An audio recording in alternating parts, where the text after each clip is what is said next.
Buenas noches, bendiciones. Bienvenidos a este tiempo de cápsula de esperanza, esperando que la palabra de Dios traiga esperanza a nuestros corazones una vez más. Y quería empezar hablándote de una pintura. Esta pintura se titula Tormenta en el mar de Galilea. Es una creación del maestro holandés Rembrandt. Fue pintada en 1633 y en ella se refleja esa escena del Evangelio en donde Jesús con sus discípulos atraviesan el mar de Galilea y les sorprende esta tremenda tormenta que narra la Escritura. Esta obra fue confeccionada por Rembrandt en su juventud y él mismo se autorretrata como uno de los discípulos, concretamente el que mira hacia el espectador agarrado a una cuerda del mástil, y es que el que se ve aquí en el recuadro. Esta obra fue robada del museo que la exhibía en Boston, en Estados Unidos, el Museo Isabel Stewart, en 1990, concretamente la madrugada del 18 de marzo de 1990. Dice que varios ladrones entraron disfrazados de policía y se llevaron esta y 12 obras más, en lo que es hasta el día de hoy considerado el robo de arte más grande de la historia no resuelto. Tanto así que al día de hoy todavía se ofrecen 9 billones de euros para aquel que dé información fidedigna acerca de la localización de esta pintura. Así que si te enteras por ahí de dónde se encuentra Tormenta en el mar de Galilea de Rembrandt, hay 9 millones de euros de recompensa. Pues bien, hoy quiero compartirte acerca de la tormenta en el mar de Galilea, pero no de la obra maestra de Rembrandt, sino de la obra del maestro en medio de la tormenta en el mar de Galilea. Esa lección esa lección de fe que el Señor le dio a sus discípulos en ese momento, nos va a servir a nosotros mismos para poder comprender principios fundamentales, verdades específicas acerca de cómo atravesar las tormentas de la vida. Porque todos atravesamos tormentas financieras, la pérdida de un empleo, la quiebra de un negocio, tormentas en la salud, la muerte de un familiar, una enfermedad súbita en nuestro propio caso. Tormentas en la familiar, situaciones con los hijos, incluso en la misma pareja. Tormentas que repentinamente vienen a nuestra vida y nos sacan de balance. Tormentas como la que hoy está atravesando el mundo a través de esta pandemia que todos estamos sufriendo. Yo mismo he pasado algunas de estas tormentas y estoy seguro que algunos de los que nos acompañan en este momento las están viviendo. Entonces, a través de esta lección vamos a ver principios y fundamentos para vivir con fe a través de las tormentas de la vida. Para eso quiero que me acompañes al Evangelio de Mateo, al capítulo 8. Abre tu Biblia en Mateo 8, versos 23 al 27. 8, 23 al 27, para que hagamos esta lección que hemos titulado Tormenta en el mar de Galilea. Tormenta en el mar de Galilea. Y dice así la palabra de Dios en Mateo 8, 23 al 27. Y entrando él en la barca, sus discípulos le siguieron. Y he aquí que se levantó en el mar una tempestad tan grande que las olas cubrían la barca, pero él dormía.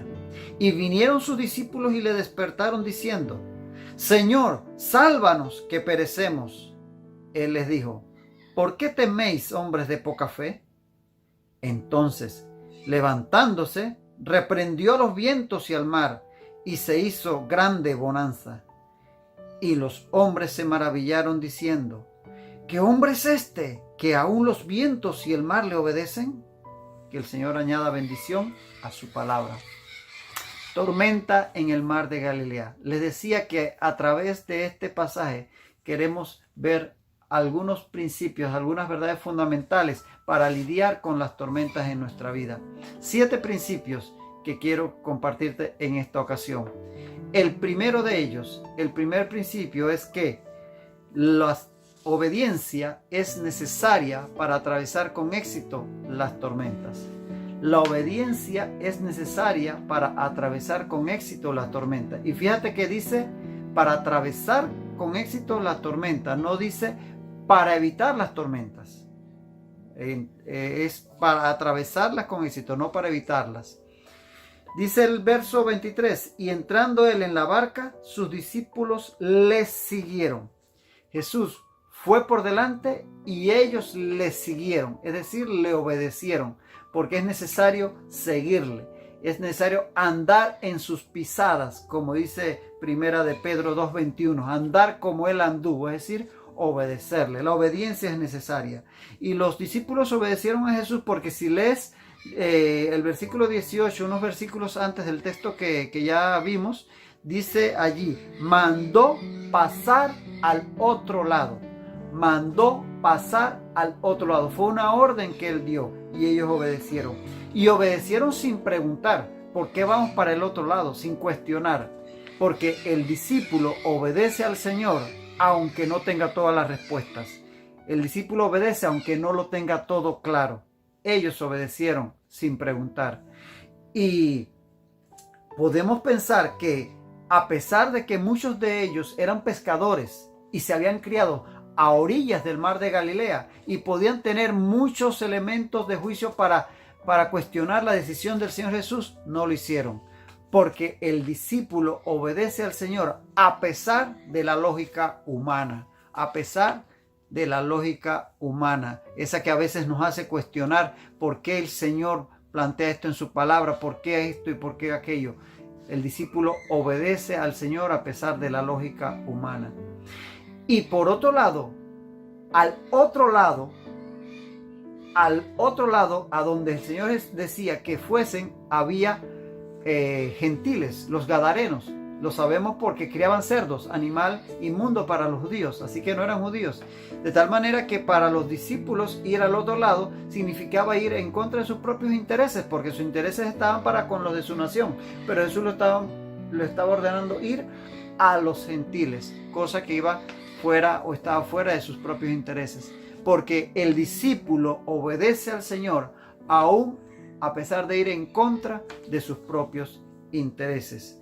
Es más, ellos le obedecieron contrario a lo que hicieron un par de dos discípulos que anteriormente se habían presentado al Señor Jesús. Eso lo lees en los versículos 20 y 21. En el 20 había un escriba que decía que quería seguir a Jesús a donde quiera que fuera, pero por la respuesta de Jesús, que le dice que él no tenía ni siquiera dónde recostar la cabeza, entendemos que este escriba sencillamente estaba queriendo seguir a Jesús por lo que podría ganar. Pero el discípulo sigue y obedece al Señor a pesar de tener que pagar el precio, a pesar de tener que hacer sacrificios personales. Porque el propio Jesús nos enseñó allá en Mateo 16:24, si alguno quiere venir en pos de mí, niéguese a sí mismo y tome su cruz y sígame. Y en el caso del otro discípulo que quiso seguir a Jesús, pero le dijo, cuando se muera mi padre, cuando lo entierre, es decir, que lo iba a hacer en un futuro indefinido, nos enseña el caso de los discípulos de los 12 que sí le siguieron, que ellos sí lo hicieron a pesar de tener que salir de su zona cómoda, a pesar de tener que ir contra la inercia natural que a veces nos impide actuar. Aquel dice, lo haré algún día, porque ciertamente sé que no estaba decidido a dar el paso, pero ellos siguieron a Jesús, los 12 siguieron a Jesús a pesar de ir contra esa sensación que tenemos de permanecer en nuestra zona cómoda. Entonces, la obediencia es necesaria para atravesar con éxito las tormentas de la vida. En segundo lugar, el segundo concepto que tenemos que tener bien claro y subrayar es que aún estando con el Señor, enfrentaremos tormentas. Aún estando con el Señor, enfrentaremos tormentas. El verso 24 declara, y he aquí, se levantó en el mar una tempestad tan grande que las olas cubrían la barca. Tan grande que las olas cubrían la barca. Los discípulos se enfrentaron a la tormenta porque obedecieron a Jesús. Fíjate con qué paradójico. Por obedecer enfrentan la tormenta. A veces la gente dice, bueno, ahora que yo estoy en el Evangelio, ahora que estoy en la iglesia, ahora que estoy siguiendo al Señor, ahora que estoy obedeciendo, ahora me vienen a ocurrir estas cosas. Pues bien, tienes que tener claro que aún estando con el Señor, enfrentaremos tormentas. Las tormentas vienen incluidas, son parte del paquete. Así que tenemos que tener eso claro para que nuestra fe no falte. Seguir a Jesús incluye atravesar tormentas. No crea en ese evangelio barato, ese evangelio que le dice pare de sufrir, venga Cristo y se van a acabar sus problemas. No crea en ese tipo de evangelio. Y es que el Señor no nos promete librarnos de las tormentas. ¿Escuchó bien? El Señor no promete librarnos de las tormentas, pero sí promete librarnos en medio de las tormentas. Él promete librarnos en medio de las tormentas. Lo declara claramente el versículo 33 de Juan 16. Juan 16, 33 dice el Señor, en el mundo tendréis aflicción, pero confiad, yo he vencido al mundo. ¿Lo ve? El Señor nos va a librar en medio de las tormentas. Ahora, las tormentas se levantan de forma repentina. Aquí lo dice el texto, dice que se levantó, es decir, da la idea de que fue algo súbito, una gran tempestad. Porque así son, estamos tranquilos un momento dado y de repente viene la enfermedad, de repente viene la crisis financiera, de repente viene el accidente. Se levantan sin avisar. Las tormentas, de hecho, no necesitan hacer cita. Ellas no agendan cita. A ellas no hay que mandarles tarjeta de invitación. Ellas llegan así y sin avisar. Y el delivery es gratis. De tal manera que las tormentas son de forma súbita. En segundo lugar, las tormentas son algo que nos estremecen nuestros cimientos, nos remueven el piso prácticamente. Fíjate que el término tempestad que aparece allí en el texto, el término griego tempestad para tempestad es seísmos. Seísmos, que es la palabra donde viene sismo, terremoto, porque las tormentas son como eso, son como un terremoto que toda nuestra estructura de fe se es remecida, se tambalea, nuestro piso se mueve y muchas veces puede ser que nos hagan caer, pero Dios está con nosotros. Las tormentas muchas veces parecen sobrepasarnos, parecen ser más que nuestra capacidad y de hecho muchas veces nos rebasan en nuestra capacidad de acción. Dice ahí que las olas cubrían la barca, iban por encima de ellos. Pero así como se levanta la tormenta, también el Señor se levanta y dice que mayor es el que está en nosotros que el que está en el mundo. De tal manera que podemos confiar. Porque en toda tormenta que enfrentemos, el Señor estará con nosotros. Así como Él estaba con los discípulos en la barca, así el Señor está en nuestra vida y con Él podemos vencer. Dice el Salmo 23:4, aunque ande en valle de sombra de muerte, no temeré mal alguno, porque tú estarás conmigo. Eso hace la diferencia. Así que tengamos claro, el estar con el Señor Jesús, a pesar de estar con el Señor Jesús, enfrentaremos tormentas, pero Él estará con nosotros. En tercer lugar, en medio de la tormenta, el Señor está en control. Esto es fundamental, que tienes que tenerlo súper claro. En medio de la tormenta, el Señor está en control. En medio de tu tormenta, en medio de mi tormenta, en medio de cualquier tormenta que atraviese un hijo de Dios, el Señor está en control. Dice Mateo 8:24 al final, pero Él dormía en medio de la tormenta. Y Jesús dormía porque estaba cansado. Él era 100% Dios, pero también era 100% hombre. Así que definitivamente el cansancio físico también lo sentía. Y en eso Él también nos enseña que tenemos que tomar tiempo para descansar. Porque a veces en medio de esta vorágine de activismo en que vivimos inmersos, no tomamos tiempo para descansar adecuadamente físicamente. Inclusive con el activismo de la iglesia a veces. Y Él dormía porque tenía una conciencia tranquila. Porque no hay mejor somnífero que una conciencia en paz. Paz con Dios y paz con los hombres. Esa es la mejor almohada para dormir tranquilo. Pero por encima de todo, y subrayado y en negrita, por encima de todo, Jesús dormía porque Él confiaba en el Padre. Él sabía que Dios estaba en control en medio de la tormenta, como debemos estar nosotros confiados en el Señor en medio de la tormenta. Sí, nos remece el piso, sí, son repentinas, sí, son a veces más allá de nuestra fuerza, pero sobre todo tengamos claro que el Señor está en control. Fíjate que El Salmo 3:5 declara en versión Reina Valera 2006: yo me acosté y dormí, desperté porque el Señor me sostuvo. Y Salmos 4:8 declara igualmente: en paz me acostaré y dormiré, porque solo tú, oh Señor, me haces vivir seguro. Por eso podemos tener confianza, porque el Señor cuida de nosotros a pesar de la más terrible de las tormentas. En medio de la tormenta, el Señor está en control. Cuarta verdad, cuarto principio, cuarto fundamento para atravesar las tormentas de la vida. Cuando la tormenta azote nuestras vidas, debemos clamar al Señor. Cuando la tormenta azote nuestras vidas, debemos clamar al Señor. En el verso 25 dice: y vinieron sus discípulos y le despertaron diciendo: Señor, sálvanos, que perecemos. Todos, tanto creyentes como no creyentes, atravesaremos tormentas. Tanto creyentes como no creyentes atravesaremos tormentas. Pero la diferencia, y es una gran diferencia, es que el Señor está en nuestra barca. La diferencia es que el Señor está en tu barca, en mi barca. Y eso, como decía, hace una gran diferencia. Fíjate que después de verse sobrepasados en sus fuerzas y en sus capacidades por la tormenta, entonces los discípulos fueron a despertar al Señor Jesús. Y ahí tenemos que tener claro que siempre, ante toda tormenta de la vida, el Señor debe ser nuestra primera y no nuestra última opción. ¿Oíste? En cualquier tormenta que atravieses, sea pequeña o sea grande, el Señor debe ser nuestra primera y nunca nuestra última opción. Claro, hay muchas cosas que podemos hacer por nosotros mismos, pero aún en esas cosas debemos primero ponerlas en manos de Dios y después actuar según la capacidad que Él nos dé. Siempre el Señor debe ser nuestra primera opción y no cuando ya estemos sobrepasados ya prácticamente con el agua hasta nuestras narices.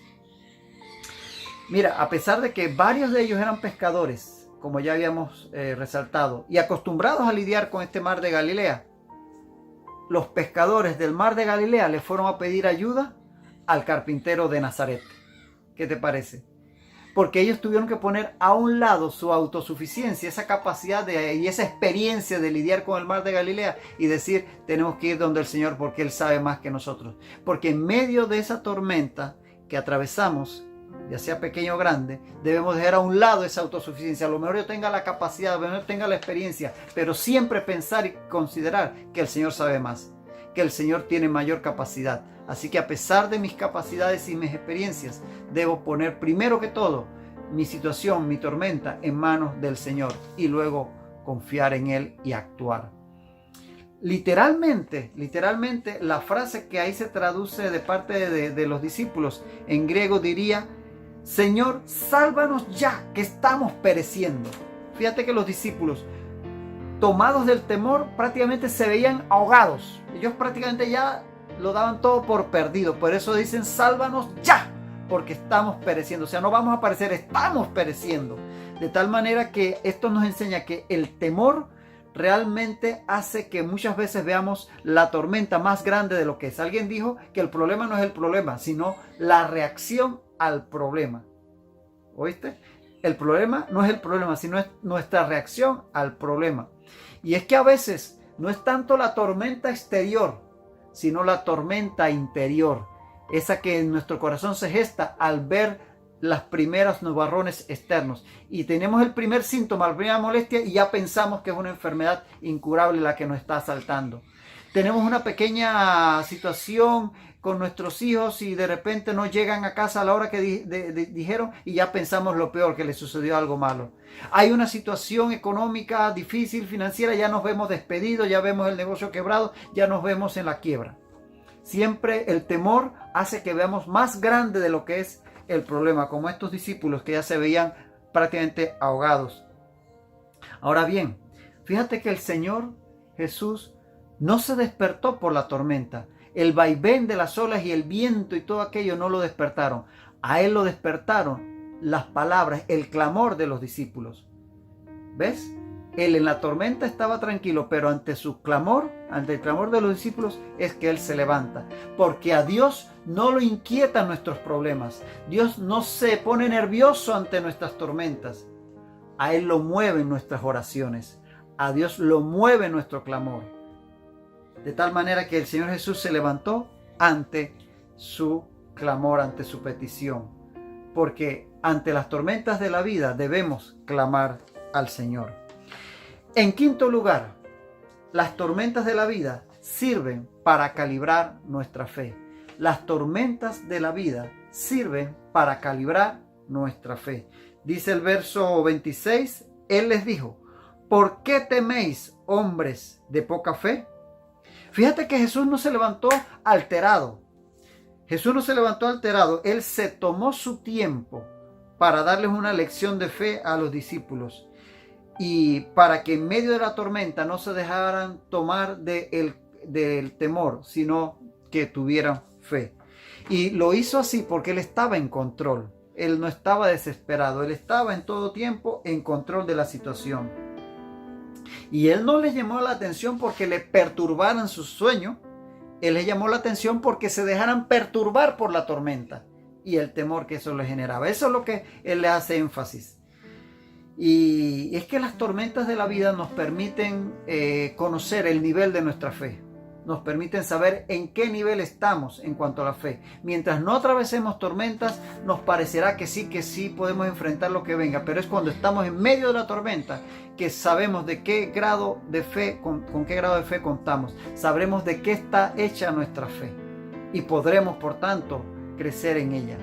De tal manera que las tormentas de la vida sirven para calibrar nuestra fe. Por eso dice, Primera de Pedro 1:7, para que sometida a prueba vuestra fe, mucho más preciosa que el oro, el cual, aunque perecedero, se prueba con fuego, sea hallada en alabanza, gloria y honra cuando sea manifestado Jesucristo. Nuestra fe tiene que ser probada porque es la manera de poder calibrarla y poder crecer precisamente en esa fe.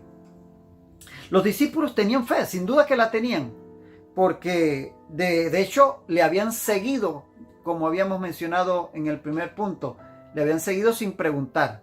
Eso habla de su fe, pero su fe tenía un cierto nivel. No alcanzaba su fe a entender que si Jesús dijo pasemos al otro lado, iban a pasar al otro lado. Pasara lo que pasara, viniera la tormenta que viniera, si era la orden del Hijo de Dios, del Mesías, de que pasarían al otro lado, iban a pasar al otro lado. Su fe todavía no llegaba a ese nivel. Entonces Jesús le dijo que eran de poca fe. Ciertamente, todo lo que el Señor se propone, lo hará. Todo lo que Él se propone en tu vida, lo hará. Todo lo que se propone en nuestra vida, Él lo llevará a feliz término. Tenemos que tener fe para creer en esa palabra que está en Filipenses 1:6, donde declara, estando persuadido de esto, que el que comenzó en vosotros la buena obra, la perfeccionará hasta el día de Jesucristo. Él se había propuesto cruzar al otro lado y lo iba a hacer. Él se ha propuesto hacer una obra en tu vida y la va a hacer. Y ciertamente la clase de fe que cree esto es una fe madura. Y las tormentas de la vida nos ayudan precisamente a calibrar el grado de madurez de nuestra fe. En sexto lugar, el sexto punto, la sexta verdad, el sexto principio. Cuanto más grande sea la tormenta, mayor será el milagro. Cuanto más grande sea la tormenta, mayor será el milagro. Dice la última parte del verso 26. Entonces, levantándose, reprendió a los vientos y al mar, y se hizo grande bonanza. Así como se levanta la tormenta, porque dice que se levantó la tormenta en contra nuestra, así se levanta el Señor Jesús a favor nuestro. Así como la tormenta se levanta de repente en nuestra contra, así se levanta el Señor a favor nuestro. Y Él puede más, sin duda que sí. Como grande fue la tempestad, porque dice que era una tempestad tan grande, grande fue la bonanza, porque dice que se hizo grande bonanza. mientras más grande sea el problema, mientras más grande sea tu tormenta, más grande es el milagro que el Señor hará en ti. Mientras más grande sea tu problema, más grande es el milagro que el Señor hará en tu vida. Si tienes un malestar, una molestia leve y el Señor te sana, gloria a Dios. Pero si tienes una enfermedad que ha sido declarada incurable por el médico, esa sanidad será una grande bendición, un gran milagro, una grande bonanza. Si tu dificultad financiera es apenitas ahí de unos cuantos dólares para redondear la quincena, para suplirte en una comida, etcétera, qué bueno que el Señor te pueda bendecir y poder suplir en esa necesidad. Pero cuando la necesidad es muy grande, que estás a punto de perder tu casa, en realidad esa es una grande bonanza. Cuando el Señor pueda bendecirte y poder tú salir adelante de esa necesidad. Ciertamente, un gran problema traerá una grande bendición, un gran milagro. En séptimo y último lugar, el Señor usará la tormenta para que lleguemos a conocerle mejor. El Señor usará la tormenta para que lleguemos a conocerle mejor. Dice el verso 27, y los hombres se maravillaron, diciendo, ¿qué hombre es este, que aún los vientos y el mar le obedecen? Fíjate que los discípulos ya conocían a Jesús, habían escuchado sus enseñanzas, como las del Sermón del Monte, habían visto varios de sus milagros de sanidades, de liberación de demonios y todo aquello. Pero en este momento, ante esta terrible tormenta, pudieron conocer a Jesús en otra dimensión, tanto que se maravillaron al enterarse que Él tenía control incluso sobre los elementos de la naturaleza. Su concepción de Jesús, que ya habían creído en Él como Mesías, alcanzó otro nivel. Pudieron ver que Él tenía más poder allá del que ellos habían hasta ese momento pensado. Porque las tormentas, Dios las usa para que lleguemos a conocerle mejor. Cuando el Señor nos lleva a través de las tormentas, alcanzamos un mayor conocimiento de quién es Él. Y eso hace crecer nuestra fe en Él. Porque entonces nos damos cuenta, wow, de manera que Dios puede hacer esto también en mi vida. Cuando el Señor te sana, cuando el Señor te suple, cuando el Señor repara tu hogar, cuando el Señor pone su mano en una situación que parecía imposible, una tormenta que se salía de tus manos, puedes conocer a ese Dios que opera a pesar de la imposibilidad humana. Por eso, cuando el Señor nos interviene en nuestras tormentas, llegamos a conocerle mejor. Llegamos a tener otro nivel de fe en relación a Él. Eso fue lo que le sucedió a Job. Job era un hombre de Dios, lo dice el mismo Dios en el primer capítulo del libro de Job.